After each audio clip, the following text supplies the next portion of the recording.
Hello my dear பில்லி, என்ன ரொம்ப டீப்பாக யோசனை பண்ணிக்கிட்டு இருக்க? என்னாச்சு? அதுவும் ப்ராப்ளம் ஏதாவது இருக்கா? ரொம்ப சேடாக இருக்க. நம்ம மாஸ்டர் ஷெப்பர்ட் பற்றினா யோசனை பண்ணிகிட்ருக்கேன். கொஞ்சமாச்சும் நம்மளுக்கு ஃப்ரீடம் கொடுக்குறாரா? நம்மளை எப்பயும் ஒரு பவுண்ட்ரிக்குள்ளேயே வச்சுருக்காரு. அவர் கூப்பிட்டனையும் நம்ம சாப்பிட்டுட்ருக்கிற புல்லை அப்படியே விட்டுட்டு ஓடணும். ஆமாம், லைஃப்னா ஒரு போரு. அங்கே பக்கத்தில் இருக்கிற இந்த புல்வெளி தவிர நம்ம அங்கேயும் காட்டுக்கிட்ட போக முடியாது. கேட்டா உல்ஃப் வரும், லயன் வந்துடும், உங்களை சாப்பிட்டுரும் பயமுத்துறாங்க. நம்ம ஸ்ட்ரீட்டில் உள்ள டாக்ஸ் எல்லாம் அவங்க ஃப்ரீயா இருக்காங்க. நைட்டெல்லாம் அங்க இஷ்டத்துக்கு போறாங்க வராங்க.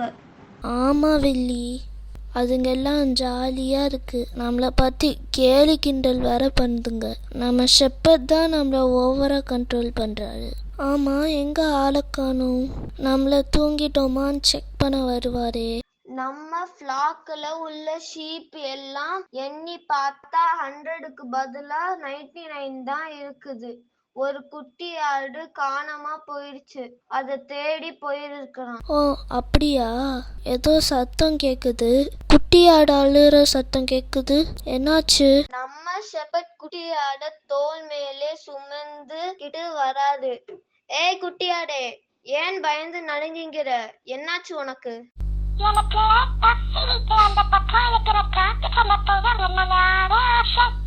நைஸா ஷெப்பர்ட் கல்ல இருந்து மறைஞ்சி காட்டுக்குள்ள போயிட்டேன். திரும்பி வர வழி தெரியல. நோ பகல்ல சிக்கிக்கிட்டேன். திருப்பேஷியல் வயலோடையும் உன் சோகையெல்லாம் எல்லாம் திட்டிக வச்சிருச்சு. நம்ம வேலை நம்ம ஷெப்பர்ட் வந்து என்னைய காப்பாத்தினாரு. நம்ம மெய்ப்பர் எவ்வளோ நல்லவர். அவரை பற்றி நம்ம தப்பாக பேசிட்டோமே. மெய்ப்பரே, என்னைய மன்னிச்சிருங்க. உங்கள் அன்பு இப்போதான் எனக்கு புரியுது. இனி உங்களுக்கு கீழ்ப்படிந்து நடப்பேன். ஆமா மெய்ப்பரே, என்னையும் மன்னிச்சிருங்க. உமது சத்தத்துக்கு ஒபே பண்ணி உண்மையே ஃபாலோ பண்ணுவேன். Follow follow I will follow Jesus. Anywhere, everywhere, I will follow on. Follow, follow, I will follow Jesus. Anywhere, everywhere, I will follow on. கர்த்தராகிய இயேசு கிறிஸ்துவே நம்முடைய நல்ல மேய்ப்பர்.